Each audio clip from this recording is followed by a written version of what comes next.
વીરપુર તાલુકાના પાટીદાર સમાજ દ્વારા અનામત મુદ્દે રેલી કાઢી મામલતદારને આવેદનપત્ર આપવામાં આવ્યું હતું। મહીસાગરના વીરપુર તાલુકા પાટીદાર સમાજ દ્વારા અનામત મુદ્દે ભવ્ય રેલી વીરપુર માર્કેટયાર્ડથી બજાર વિસ્તારના માર્ગો પર ફરી મામલતદાર કચેરીએ પહોંચી મામલતદારને આવેદનપત્ર આપ્યું હતું, જેમાં પાટીદાર સમાજના મુદ્દાઓને લઈ આ રેલી નીકળી હતી, જેમાં અનામતની માંગણીના સૂત્રોચ્ચાર કર્યા હતા, જેવા કે પાટીદાર સરકાર બના सकते हैं तो सरकार गिरा भी सकते हैं, जागो पाटीदार जागो, अनामतनो हक मांगो जेवा सूत्रोच्चार સાથે આ ભવ્ય રેલીમાં મહિલાઓ, યુવાનો અને પુરુષો સહિત અંદાજે 3000 જેટલો પાટીદાર સમાજ આ રેલીમાં જોડાયો હતો। આ રેલીમાં કોઈ અનિચ્છનીય બનાવ ન બને તે માટે પોલીસ બંદોબસ્ત પણ ગોઠવાયો હતો। તમામ જ્ઞાતિઓની અંદર અનામત છે, જેથી એમના બાળકોને ઓછા ટકા હોય છતાં પણ એ લોકો ડોક્ટર બની શકે અને સારી સારી પોસ્ટ ઉપર પોતાનું સ્થાન લઈ શકે। જ્યારે પટેલ એવો છે કે જે પાટીદાર ગણાય, પાટીદાર એટલે કે બસ પૈસાવાળો હોય એટલે એને અનામત નહીં કે કોઈ જગ્યાએ એનું સ્થાન નહીં। અમારા બાળકો નિરાશ થઈ આમ તેમ ભટકે છે, એડમિશન માટે ફરે છે, છતાં પણ બિચારા નિરાશ થઈ કોઈ ધંધો પણ નથી કરી શકતો અને આગળ પણ નથી જઈ શકતો, જેથી બસ અમને અમારો હક જોઈએ, અમારી અનામત જોઈએ। બસ પાટીદાર એટલે અમારી અનામત જોઈએ જ, અને અનામત નહીં તો વોટ નહીં તો સરકાર નહીં। બસ અમને અમારો અધિકાર આપો, અમારો હક આપો, એ જ અમારી માગણી છે। અને બીજું કંઈ અમારે જોઈતું નથી, પણ અમારા બાળકો આગળ તો જઈ શકે, અમારી પેઢીના જે બાળકો છે એ અમારું સ્થાન લઈ શકે। જેમ આ બધાને સ્થાન મળે છે એમ અમને પણ મળવું જોઈએ। અમારું સર્વે કરો કે પટેલ સમાજની અંદર કયો વિદ્યાર્થી આગળ જઈ શક્યો, કોઈ આઈએએસ નથી બની શક્યો, કોઈ ડોક્ટર નથી બની શક્યો, કોઈ એમબીબીએસ નથી। અત્યારે ઘણા બધા વિદ્યાર્થીઓ 90% ઉપરના છે, છતાં પણ બધા નિરાશ થઈને ઘરે ફરે છે। અત્યારે એમને કોઈ ધંધો પણ નથી કરી શકતા, કારણ કે નાસીપાસ થઈ જાય, કારણ કે એમને કોઈ અનામત નથી।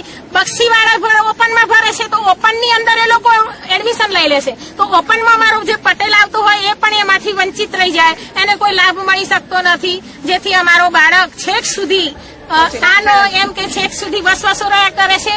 એટલા માટે અમે બધાએ ભેગા મળી એક વિચાર કર્યો, કારણ કે એક પટેલ એવો હતો કે જે ઓબીસીમાં ભર્યું, એક વિદ્યાર્થી ઓબીસીમાં ભર્યું અને અનામતમાં ઓપનમાં ભર્યું, તો એને ઓબીસીમાં લાભ મળતો છતાં ઓપનમાં એને લીધું। પેલા પટેલે કહ્યું કે ભાઈ મને એક મારા બાળકને આટલો લાભ મળે તો લેવા દે, તો પેલા ઓબીસી વાળા એવું કહ્યું કે હું નહીં તો મારો ભાઈ આવશે, પણ હું આ જગ્યા તો મારી છોડવાનો નથી। તો બિચારો પેલો પટેલ નિરાશ થઈ અને ઘરે આવ્યો અને છેવટે એને પગલું ભરવું પડ્યું। તો અમે બધા એના સાથમાં છીએ અને અમે બધા અમારી અનામત મેળવીને જ જંપીશું।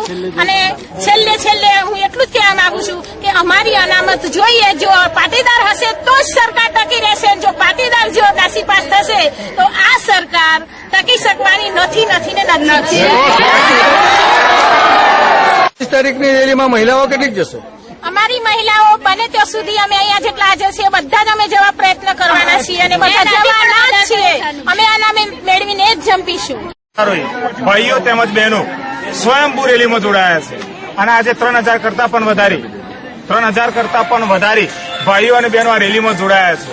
ત્યારે સૌપ્રથમ તો એક વાત કરવા માંગુ છું કે જે ગુજરાતની જીએસટીવી સંદેશ ટીવીની અંદર જે ખોટી એક અફવા અત્યારે ન્યૂઝમાં ચાલી રહી છે કે પાટીદારો મહીસાગરના પાટીદારો રેલી સાથે સંમત નથી અને વિરોધ નોંધાવ્યો છે, તો તદ્દન ખોટી વાત છે। કોઈ પાટીદારે વિરોધ નથી નોંધાવ્યો અને જે રાજકીય આજે એક ષડયંત્ર ચાલી રહ્યું છે તે ખરેખર બંધ થવું જોઈએ। પાટીદારો બીજું કઈ નથી માગી રહ્યા, માત્ર તેમનો હક માગી રહ્યા છે। હકથી આગળ કશું માગતા નથી।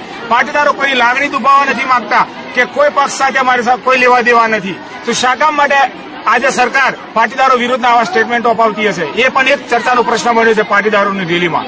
ત્યારે હું મારા પાટીદાર સમાજ વતી એક પૂરો એ આપવા માંગુ છું કે તમામ પાટીદારો, વીરપુર તાલુકાના તમામ પાટીદારો અનામત આંદોલન સાથે જોડાયેલા છે અને અમારી આ માંગ કાયમ ચાલુ રહેશે કે જ્યાં સુધી અમારી માંગણી સંતોષવામાં નહીં આવે। અને જયારે 25 તારીખની રેલી અમદાવાદમાં થવાની છે, એ 25 તારીખની રેલીમાં મહીસાગર જિલ્લાના મિનિમમ 1500 થી 2000 પાટીદારો એ રેલીમાં જોડાવાના છે। ઇકબાલ શેખનો રિપોર્ટ, S9 ન્યૂઝ, શહેરા।